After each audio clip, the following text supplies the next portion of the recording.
हाथ पराई क्या निर्दय चुगले की आदत दुई आई आदत चली गई कदों चली गई बिसर गई सब तात पराई कदों जब ते साध संगत मोय पाई साध बिना नहीं दरबार ना को गैरी नहीं बेगाना सकल संग हमको बनाई वो कहने मेरी सब दे नाल बनी है अपनी तो देखो परिवार च अजकल भरा भरा दी नहीं बनती प्यो पुत दी नहीं बनती सस नौह दी नहीं बनती दूर दी रिश्तेदारी तो छड्डो ते वो कहंदे मेरी सब दे नाल बनी है क्यों बनी है जिस टाइम अंदर चले जाते हैं तो सब दे अंदर मालिक दिसता है जिधर देखता हूँ उधर तू ही तू है हर शय में जलवा तेरा हूँ है तो फिर की देना दुश्मनी करे गुरु गोबिंद सिंह जी ने भाई कन्हैया दी ड्यूटी लाई सी ना पानी पियाण थे माछवाड़े दा जंग लग्या सी ओ जेड़ा भी कायल देखे सारा नु पानी पियाई जावे सिखा ने आके शिकायत की असि मुसलमानां नु जख्मी करके सिटदे हैं पानी पिया के मुकाबले च उन्हां नु खड़ा कर देंदा है गुरु साहब ने बुलाया वे तो ऐ क्यों करदा है वो कहना जी मैनू तो कोई हिंदू मुसलमान से कोई नजर नहीं आउंदा सब दे अंदर तुसी दिसदे हो तुसी पानी मांगो ते मैं ना दवां तो हो नहीं सकता गुरु साहब कहने के साडी तालीम नु इन्हें समझा इसने समझा ओनु मलम दी टोपी देती कि जिथे पानी पाना जख्मा दे मलम भी ला दिया कर जाको छूट गयो भरम उल्का ते आगे हिंदू क्या तुर्का कि गुरु गोबिंद सिंह जी मुसलमाना दे खिलाफ सी उन्होंने कई जगह मस्जिदां बना के दितियां नमाज पढ़न वास्ते दितियां ना ਉਹ ਵੀ ਉਹਨਾਂ ਦੇ ਸ਼ਰਧਾਲੂ ਸੀ ਉਹਨਾਂ ਦਾ ਜ਼ੁਲਮ ਦੇ ਨਾਲ ਟੱਕਰ ਸੀ ਉਹਨਾਂ ਦੀ ਵੀ ਪਾਪ ਨਾ ਕਰੋ ਜ਼ੁਲਮ ਨਾ ਕਰੋ ਇੱਕ ਜਗ੍ਹਾ ਗੁਰੂ ਗੋਬਿੰਦ ਸਿੰਘ ਜੀ ਨੇ ਲਿਖਿਆ ਜ਼ੁਲਮ ਸਹਿਣਾ ਵੀ ਪਾਪ ਹੈ ਜ਼ੁਲਮ ਕਰਨਾ ਵੀ ਪਾਪ ਹੈ ਉਹਨਾਂ ਦੇ ਤੀਰ ਦੇ ਕੇ ਇੱਕ ਜਗ੍ਹਾ ਮੈਂ ਪੜਿਆ ਕਿੰਨੀ ਦੇਰ ਮੈਂ ਸੋਚਦਾ ਰਿਹਾ ਕਮਾਲ ਹੈ ਕਿੰਨੇ ਜਾਲੂ ਹੁੰਦੇ ਤੀਰ ਦੇ ਅੱਗੇ सवा तोड़ा सोना लग्या हुंदा सी मेरा तीर जिदे जाके लगे जे तो मर जावे तो कफन दे पैसे ले लवे क्योंकि सोना बेच के जो जख्मी हो गया ता इस सोने दे नाल इलाज करा लवे फिर दा मतलब ना दी दुश्मनी सी नहीं दुश्मनी नहीं सी बाप अपने बेटे नु सही रास्ते ते लाण वास्ते कई बार थप्पड़ भी मार देंदा है उन्हां दी दुश्मनी वो कहंदे मेरी अंदरों दूई निकल गई बिसर गई सब तात पराई कदों जब ते साथ संगत मोई पाई सिर्फ संत दी यही निशानी है वो किसी दे नाल तेर मेर नहीं करदा ओदी नजर च कोई अमीर गरीब नहीं हुंदा उस दी नजर दे विच कोई ऊंच नीच नहीं हुंदा ओदी नजर दे विच कोई खूबसूरत बदसूरत नहीं हुंदा ਉਹ ਤਾਂ ਸਿਰਫ ਦਿਲ ਦਾ ਪ੍ਰੇਮ ਦੇਖਦਾ ਹੈ ਇਸ ਦੇ ਅੰਦਰ ਦੀ ਭਾਵਨਾ ਦੇਖਦਾ ਹੈ ਜਿਨ ਅੰਦਰ ਹਰ ਪ੍ਰੇਮ ਹੈ ਤੇ ਜਨ ਸੁਗੜ ਸਿਆਣੇ ਰਾਮ ਰਾਜੇ ਅੰਦਰ ਦੀ ਭਾਵਨਾ ਦੇਖਦਾ ਹੈ ਹਾਂਜੀ ਨਾ ਕੋ ਕਹੇ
नामदेव सी ना उन्हें रोटी पका के रखी ओदा ध्यान दूजे पासे हो गया कुत्ता चक्के भज गया ओ क्यों वाला कुत्ता रह के ओदे मगर भज्या के भगवान चौपड़ के खा ले मैं तो होर बना लूंगा आज कुत्ते दे रूप से दर्शन देना है इनु कहने दुई नु करने अपने घर का हुंदा तो डंडा मारदा ना सकल संग हमको बनाई सब दे नाल उन्हां दी बनी है क्यों बनी है उन्हां दे अंदर परमात्मा काम करदा है कि परमात्मा अपना पराया देखता है कहते कोई चोर सी बहुत ज्यादा सर्दी सी।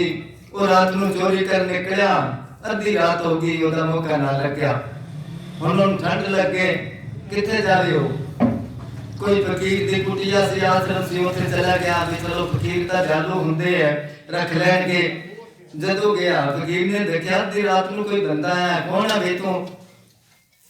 उन्हें मन से सोचा संतां दे अगे तां सच ही बोलना चाहिए। हाथ जोड़ के कहंदा जी मैं तां चोर हाँ, ठंड लगी आ गया, सवेरे चला जाऊंगा। उन्हें कहना, उन्हें धक्के मार के बाहर कटता हूं। परमात्मा की तरफों आकाशवाणी हुई, बाहर क्यों कटदा है? किथे जाऊंगा ठंड से, रात रहन दे नूं। वो कहना जी ये चोर है, किवें रखा मैनू? कहने तेन तो अज पता लगा चोर है, मैनू जन्म तो पता सी ये चोर बनूंगा, मैं कदे रोटी बंद की है जी, तू एक रात नहीं रख सकता। ऐसा दयालु है वो कोई पक्षपात नहीं करता।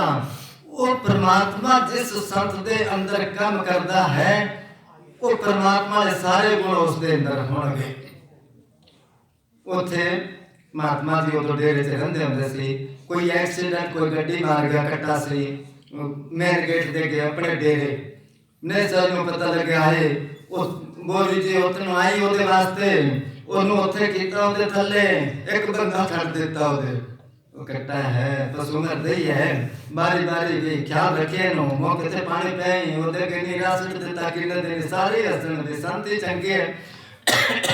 वो तो उन्होंने पता है ना जी उसके अंदर आत्मा है।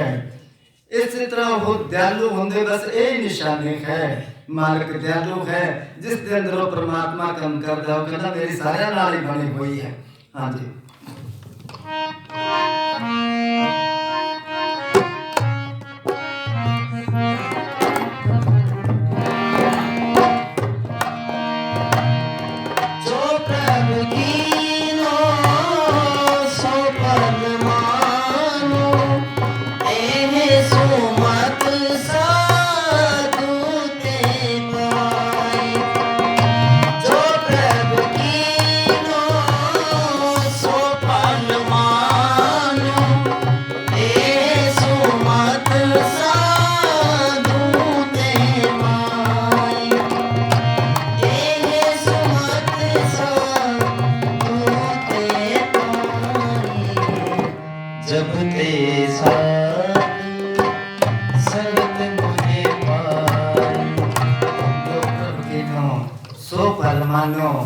शिक्षा कितों मिली? उन्हां संतां तो। किहड़े संतां तो? जिन्हां दे अंदरों मालिक प्रगट होया। प्रगट मालिक तो सब दे अंदर बैठा है। शायद सहजो भाई ने कहा है कि सब घट मेरा साइया, सुनी से जना कोई, पर बलहारी वहां घट के जा घट प्रगट होए। प्रगट हो गया जिस दे अंदर है, जिन्हें उसनु प्रगट कर लिया, कहते उन्हां दी सोबत दे विच आके मेरे ते वो रंग चढ़ गया। जैसी करोगे सोबत, जैसा करोगे संग, वैसा चढ़ूगा रंग।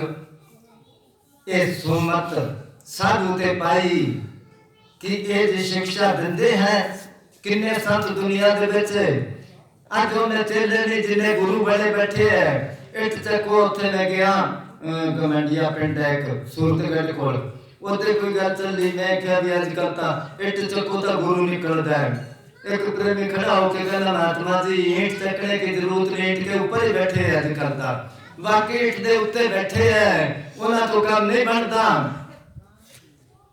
देखो वाकई उसके अंदर दुई नहीं है। गुरु गोबिंद सिंह जी ने किया बहुत ही, उन्होंने बड़ा पाखंड का खंडन किया है। खूक मल हारी गज गज हावी पुत तारे की दुआ मसान बास करो ही करता है। कहते जिस तरह बाहर दिखावा करते ना, कोई कहना मैं रोटी नहीं खाता, कोई कहना मैं बासी खाना, कोई कहना कुछ, कहना एक गलियां सड़ियां चीजां या एक खान नाल मेरे ता सूर नु मिले। खूक मल हारी वो गंदगी खाता है ना, गज गज हावी पुत तारे, कहना जे स्वाह मल नाल या थल्ले ही सौण नाल या वो करन नाल मिले तो फिर हाथी नु मिट्टी च संदे रहंदे है, वो गधा भी होते रहंदा है, उन्हां नु मिलना चाहिए। जे कहंदे जाके बैठ गया मसाना दे विच, उत्थे मिलदा ते एक बिज्जू हुंदा बिल्ली च जाके जानवर, वो मसाना च ही रहंदा है, देखदा रहंदा है, कोई बोलदा दब के जावे तो मैं खा लूंगा, फिर ओनू मिलना चाहिए, वो भी मसाना च रहंदा है। इस करके ये फिर बाबा जी शब्द बुलाते होंगे सी बे समझ लियो सब जन मन माही गुरु गोबिंद सिंह जी दा है डिंबल में परमेश्वर नाई पाखंड करनाल मालिक नहीं मिलता जो जो कर्म कर डिम दिखाई सो परलोकन में गत नाही जीवत चल जगत के काजा स्वांग देख कर पूजत राजा बारों पेख बना लिया नहीं शायद कबीर साहब दी बाणी आउंदी है गुरबाणी च साई आगे साच हो साई साच सुहाए भावे लंबे केस कर भावे कोट मुंडाए कोई नाहिता है जेड़े कई पंथ ऐसे है वो रोज ही दिन से दो दो बारी दाढ़ी मुंदे है मालिक मिल जाए कबीर साहब ने क्या मुंड मुंडाए जे मिले तो हर कोई नहीं मुंडाए बार बार के मुंडते बैठ बैकुंठ ना जाए पेटा नु 6 महीने मुंदे है ना फिर उन्हां नु बैकुंठ मिल जावे ओ चले जान स्वर्गा च डिंबल में परमेश्वर नाही जीवत चलत जगत के काजा स्वांग देख कर बड़े बड़े बंदे लग जाते हैं पीछे बड़ा संत है बड़ी दुनिया है पीछे हुंदा है ना फूटी आंख विवेक की लखे ना संत असंत जाके संग 10-20 है ताका नाम महंत तो दुनिया अजकल गल्लां दे नाल बड़ी ओ गल सुनांदा बड़ी ओ सुनांदा कि वाकई जेड़ा उसते बाहर है वो अंदर भी है गुरु साहब ने 52 अखर चाहते हैं पढ़ते होंगे जज्जा जाने हो कुछ हुआ बांधो जो नल नहीं परम सुआ तोते पकड़ने वाले की करते हैं एक पाइप होता है अंदरों थोथा वो एक पतला सरिया पाके वो बंद दे उसनू ओदे उत्ते आके तोता बैठ जाता है बैठन सारी पाइप घूम जाता है थले लम के जाता है हुण ओनू छड़दा नहीं भी जे छड़ देता किते थले ना टेको ओनू पता है भी उड़ सकता है ओनू ये नहीं समझ बांधो जो नल नहीं परम सूरा जो जाने हो भगत ज्ञानी आगे ठाकुर तिल नहीं मानी ऐसे असी लोकां नू परवान मांगे ओ मानक कट कट के पट पट की जानत भले बुरे की पीर पहचान जे जाने हो कथनी करता व्यापारी जो वसूदा जो फिरता कहते साध संग जिन हो में मारी नानक तिन को मिले मुरारी जब तक कहते अंदरों वो कहते किसी पिंड दे विच खूह दे विच बिल्ली डिग पई पानी गंदा हो गया मर गई हो हुण किसी शाणे नू आके कहा भई ऐ करके पानी गंदा हो गया थे नहीं करिए वो कहता है करो 100-150 बाल्टी पानी दिया बाहर कट दो बिल्ली बाहर कट के सेट दो वो जोन लग गया सारा पिंड 200 बाल्टियां कट दिया बाहर उन्हें जाके कहते पानी तो उसी तरह ही गंदा है वो कहता गंदा तो नहीं रहना चाहिए चलो 50-60 बाल्टियां होर कट दो उन्होंने फिर 100 बाल्टियां कट दिया फिर गए पानी चंगा नहीं खोया वो कहता है क्यों नहीं होया चलो मैं देखता जब जावे बिल्ली वो कहना चाहे सारा पानी कट दो जब तक बिल्ली नहीं कट दे गंदा ही रहूंगा पानी और बिल्ली सब दे अंदर बैठी है बाहरों दिखाते हैं ना संत पढ़ा नहीं गुरु नानक साहब ने दिखाया ਉਹਦੇ ਵਿੱਚ ਪੜ ਕੇ ਹੈਰਾਨ ਹੋ ਗਿਆ ਮੈਂ 4 ਉਦਾਸੀਆਂ ਕਹਿੰਦੇ 4 ਫੇਰੀਆਂ ਉਹਨਾਂ ਨੇ ਆਪਣੀ ਜ਼ਿੰਦਗੀ ਦੇ ਵਿੱਚ ਸਾਰਾ ਕੁਝ ਹੀ ਘੁੰਮੋ ਕਿਸੇ ਦੇਸ਼ 'ਚ ਜਾਓ ਤੇ ਗੁਰੂ ਨਾਨਕ ਸਾਹਿਬ ਆਏ ਸੀ ਕਿ ਉਹਨਾਂ ਕੋਲ ਹਵਾਈ ਜਹਾਜ਼ ਸੀ ਉਹਨਾਂ ਨੇ ਪੈਦਲ ਹੀ ਸਫ਼ਰ ਕਰਤਾ ਸਾਰਾ ਅੱਜ ਕੱਲ ਦੁਨੀਆ 'ਚ ਵੱਡਾ ਸੰਤ ਉਹ ਹੈ ਜਿਹਦੇ ਕੋਲ ਏਸੀ ਗੱਡੀ ਹੈ ਨਾ ਕਿਤਨਾ ਨਾ ਬਸਾਂ 'ਚ ਜਾਂਦਾ ਕਿਹੜਾ ਸੰਤ ਹੋਇਆ ਕਿਉਂਕਿ ਬਾਹਰ ਦੀ ਚੀਜ਼ਾਂ ਹੀ ਦੇਖਦੇ ਆ नाचे गावे तोड़े ताम ताका दुनिया राखे मान 4 फेरियां उन्होंने करके पैदल सफर किया उस तो बाद करतारपुर दे विच उन्होंने जाके खेती की साध संगत दे विच अपना कमाई का हिस्सा लाउंदे जे कोई आउंदा दर्शन करने वास्ते वो कहंदे सवेरे शाम दर्शन होणगे जे तुसी इत्थे रहना ताओ मेरे नाल काम करो नहीं तो जाओ सवेरे शाम आना घाल खाए कुछ हथों दे नानक राह पिछाने से ते ओ कहंदे है जिस टाइम ते वो चीज आ गई तो अपने आप ही दूसरे को पता लग जू शाह बाहू फकीर होया उन्होंने लिखा जिस दे अंदर इसम अल्लाह दा इसम कहंदे हो जिहदे अंदर नाम प्रगट हो गया इश्क भी करदा हल्ले हूं पाक कस्तूरी छुप नहीं सकती दे रखिए सह पल्ले हूं किन्ने कपड़े पाओ कस्तूरी दी सुगंधी बाहर निकली आउंदी है ना ਉਂਗਲਾਂ ਪਿੱਛੇ ਦਿਓ ਨਹੀਂ ਛਿਪਦਾ, ਉਂਗਲ ਦੇ ਪਿੱਛੇ ਸੂਰਜ ਨੂੰ ਕਰਨਾ ਚਾਹੋ ਕਿ ਛੁਪ ਜੂਗਾਓ। ਦਰਿਆ ਨਾ ਰਹਿੰਦੇ ਠੱਲੇ ਖੂਹ, ਸਮੁੰਦਰ ਦੇ ਕੇ ਕਿੰਨੀਆਂ ਕੰਧਾਂ ਕੱਢ ਦੋ, ਲਹਿਰਾਂ ਦੀ ਤੋੜ ਦੂ। ਇਸੇ ਤਰ੍ਹਾਂ ਜਿਹਦੇ ਅੰਦਰ ਉਹ ਮਾਲਕ ਪ੍ਰਗਟ ਹੋ ਗਿਆ, ਭਾਵੇਂ ਕਿੰਨਾ ਹੀ ਛੁਪੇ ਉਹ। कबीर साहब ने कहा भक्ति करे पताल में प्रगट होए आकाश, कबीर तीन लोक में छुपे न हर का दास। पूज्य ने साहब जी सन 60 पूज्य मस्ताना जी ने जोड़ा छड्या, 2 महीने तो बाद उन्होंने कट दिता, मतलब खिच्चा जान तो पहले ही। चलो असी तो छोटे सी, बस वैसे ही जाते सी भी ऐ समझ लो बूंदी खान या देसी घ्यो दी जलेबी है। मस्ताना जी टाइम से कोई समझ नहीं सी कि संत होंदे या होर। उस टाइम थोड़ी समझ आई क्योंकि मेरे चाचा इन्ना कोल जांदा चुबारे च रहिंदे सी सरसे डेरे च। जदों निकले उथों जान लेके निकले हैं समझो। एक प्रेमी सी वो चोला छट गया, ਉਹਦੇ ਕੋਲੋਂ 100 रुपया लिया उन्होंने, 2 रुपये सैकड़े ब्याज ते 100 रुपया महीना रखता सी।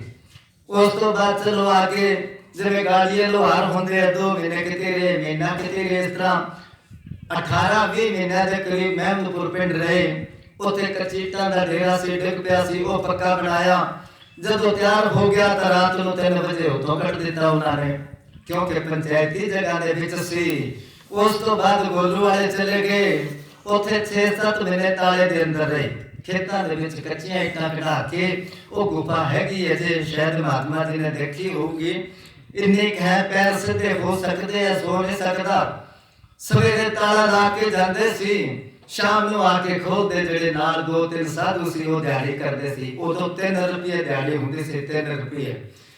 ਜਦੋਂ ਅਸੀਂ ਆਉਂਦੇ ਕਦੇ ਛੋਲ ਲਵਾ ਕੱਢ ਕੇ ਉਹਦੀ ਸਬਜ਼ੀ, ਕਦੇ ਗਾਜਰਾਂ ਦੀ ਲੋਗੀ ਸਬਜ਼ੀ ਥੋੜੀ ਬਣਾਤੀ, ਰੋਟੀ ਬਣਾ ਲਓ, ਖਾ ਲਓ ਤੇ ਸੌਂ ਜਾਓ।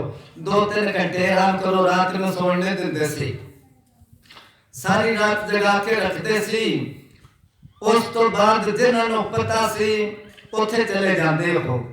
ਟਿੱਬਿਆਂ ਦੇ ਵਿੱਚ 6-7 ਕਿਲੋਮੀਟਰ ਆਬਾਦੀ ਤੋਂ ਦੂਰ ਹੋ, ਆਬਾਦੀ ਤੋਂ ਦੂਰ ਖੇਤਾਂ 'ਚ ਰਹਿੰਦੇ ਸੀ। ਉੱਥੇ ਨਾ ਕੋਈ ਡੰਡੀ ਨਾ ਕੋਈ। ਜਦੋਂ ਰਾਤ ਨੂੰ ਘੁੰਮਦੇ ਉਦੋਂ ਕਈ ਵਾਰੀ ਕਹਿੰਦੇ ਇੱਥੇ ਕਦੇ ਪੱਕੀ ਸੜਕ ਬਣ ਜੂਗੀ। ਅਸੀਂ ਹੱਸਦੇ ਤੇ ਪੱਕੀ ਸੜਕ ਟਿੱਬਿਆਂ 'ਚ ਕੌਣ ਬਣਾਉਂਦਾ ਹੈ। ਚਲੋ ਗੱਲ ਗਈ ਆਈ। ਉਸ ਤੋਂ ਬਾਅਦ ਕਾਫੀ ਟਾਈਮ ਹੋ ਗਿਆ। पूजा ने साजी चोला छड़ के मैं उठे दलस करने वास्ते जांदा। एक दिन मैं ऊपर मैनू क्या हरि राम ने सब ने बहुत बारी वचन कीता सी भी पक्की सड़क बन जू। गल की भी बन जानी चाहिए सी, संतां दा वचन झूठा तो हुंदा नहीं। कहना जी 3-4 बारी मंजूर करके आके बना असीं कैंसल कराया हुंदे आ। मैं कहा क्यों? कहना चोर चोरी करके ढाणियां दे विच पक्की सड़क ते चढ़ जू, खोज किवें देखांगे। उन्हों की सोच मैनू कई बार हासी आई, क्योंकि पुराने लोग ऐ करते सी, घर च बिजली नहीं लगन देंदे सी, कोई हथ लाऊ। फिर उन्होंने सुन लिया भी लकड़ी के नेड़े ऐ तो समझ भी लकड़ी के पट्टे के उत्ते खड़ के करे तो करंट नहीं आता। जो कोई सुच दबण आए तो दातन फड़ लवे हथ च या मुंह च पा लवे, फिर आके करिए कि क्योंकि भोले लोग होंदे सी। वो सड़क बन गई सड़क, क्योंकि संत बचन पलटे नहीं पलट जाए ब्रह्मांड। ਉੱਥੇ ਰਹੇ। ਉਸ ਤੋਂ ਬਾਅਦ ਇੱਕ ਦਿਨ ਕਹਿਣ ਲੱਗੇ ਸਾਡਾ ਵਿਚਾਰ ਸੀ ਸਾਰੀ ਉਮਰ ਇੱਥੇ ਹੀ ਰਹੀਏ, ਪਰ ਟਿਕਾਣੇ ਤੋਂ ਬਗੈਰ ਤੁਸੀਂ ਰੁਲਦੇ ਫਿਰੋਗੇ, ਤੁਹਾਨੂੰ ਐਸਾ ਟਿਕਾਣਾ ਬਣਾ ਕੇ ਦੇਵਾਂਗੇ ਰਹਿੰਦੀ ਦੁਨੀਆ ਤੱਕ ਰਹੂਗਾ।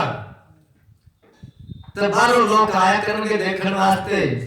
ਅਸੀਂ ਆਖਿਆ ਜਿੱਤੇ ਦਿਹਾੜੀ ਨਹੀਂ ਲੱਗਦੀ, ਫਿਕਰ ਪੈ ਜਾਂਦਾ ਆਟਾ ਕਾਹਦੇ ਲਿਆਵਾਂਗੇ, ਇੰਨਾ ਵੱਡਾ ਟਿਕਾਣਾ ਕਾਹਦਾ ਬਣਾ ਕੇ ਦੇਣਗੇ। क्योंकि साडा तो बाहर मुखी जो बंदा होंदा, बाहर मुखी होंदा ख्याल होंदा है। उस तो बाद मैं सारा छोटा सी मैं क्या कहते मैनू शाना समझ के रह लेंदे हैं। मैनू कहते तू दस फिर अपना है तो गुजारा चलता नहीं। मैं कहा जी आपां ठेके ते ले लीए जमीन, फिर उस खूब फसल होगी। उस तो बाद फिर आपां बेच के फिर आपां अपनी जमीन ले लवांगे, फिर आपां दिहाड़ियां बुलाया करांगे भी साडे आओ। नहीं सर कहते देखो भाई किन्नी कीमती गल दसी। शाम ਨੂੰ 5-7 ਪ੍ਰੇਮੀ ਆ ਜਾਂਦੇ ਸੀ ਤਾਂ ਪੂਜਾ ਨੇ ਸਾਡੇ ਕਹਿਣ ਲੱਗੇ ਸੀ, ਇਹਨੂੰ ਮਜ਼ਾਕ ਕਰਨ ਲੱਗੇ ਵੀ ਇਹਨੇ ਸਾਨੂੰ ਰਹਿ ਦਿੱਤੀ। ਕਹਿੰਦੇ ਜਦੋਂ ਅਸੀਂ ਡੇਰੇ 'ਚ ਰਹਿਣ ਲੱਗੇ ਨੌਕਰੀ ਛੱਡੀ ਤੇ ਰਣਵੀਰ ਹੋਰੀ ਛੋਟੇ ਸੀ, ਇਹਨਾਂ ਨੂੰ ਅਸੀਂ ਆਖਿਆ ਵੀ ਅਸੀਂ ਤਾਂ ਨੌਕਰੀ ਛੱਡ ਦਿੱਤੀ, ਡੇਰੇ 'ਚ ਰਵਾਂਗੇ, ਤੁਸੀਂ ਗੁਜ਼ਾਰਾ ਕਿਵੇਂ ਚਲਾਓਗੇ ਘਰ ਦਾ? ਤਾਂ ਕਿ ਸਾਡੇ ਪੜੋਸ 'ਚ ਕੋਈ ਗਰੀਬ ਰਹਿੰਦਾ ਸੀ, ਉਹਦੇ ਬੱਚੇ ਬਿਸਕੁਟ ਵੇਚ ਕੇ ਆਉਂਦੇ ਹੁੰਦੇ ਸੀ ਬੱਸ ਦੇ ਵਿੱਚ ਟੋਪੀਆਂ ਤੇ ਉਹ, ਤੇ ਸ਼ਾਮ ਨੂੰ ਆ ਕੇ ਉਹ ਕਹਿੰਦੇ ਕੋਈ ਅੱਠਾਂ ਨੇ ਚਾਰਾਂ ਨੇ ਉਹ ਕਮਾਉਂਦੇ ਜਾ ਕੇ ਕਰੇ। ਉਹ ਕਹਿੰਦੇ ਜੀ ਕੋਈ ਨਹੀਂ, ਤੁਸੀਂ ਰਹਿਣਾ ਤਾਂ ਅਸੀਂ ਬੱਸ ਦੇ ਵਿੱਚ ਬਿਸਕੁਟ ਵੇਚਿਆ ਕਰਾਂਗੇ, ਕਿਉਂ ਉਹਨਾਂ ਨੂੰ ਦੇਖਦੇ ਸੀ। ਅਸੀਂ ਫਿਰ ਮੈਨੂੰ ਕਿਹਾ ਤੂੰ ਰਹਿਣ ਵਾਲਾ ਬਣ ਸਤਿਗੁਰੂ ਇਹਨਾਂ ਦੇ ਅੰਦਰ, ਐਵੇਂ ਜਿਵੇਂ ਇਹਦੇ ਅੰਦਰ ਬੈਠ ਕੇ ਵੀ ਸਤਿਗੁਰੂ ਹੌਸਲਾ ਦਿੰਦਾ ਹੈ। ਉਸ ਤੋਂ ਬਾਅਦ 8 ਕਿੱਲੇ ਉਧਰ 5 ਕਨਾਲ ਦਾ ਕਿੱਲਾ ਹੈ, 8 ਕਿੱਲੇ ਠੇਕੇ ਤੇ ਲਈ, ਉਹ ਚ ਗੁਆਰਾ ਬੀਜਿਆ, ਸ਼ੱਕਰਕੰਦੀ ਲਾਈ। ਜਦੋਂ ਫਸਲ ਹੋ ਗਈ ਛੱਡੇ, ਬਸ ਸਾਡਾ ਇੱਥੋਂ ਦਾ ਦਾਣਾ ਪਾਣੀ ਖਤਮ ਹੋਇਆ, ਤੁਸੀਂ ਆਪਣਾ ਆ ਕੇ ਇੱਥੇ ਕਰਾਣੇ।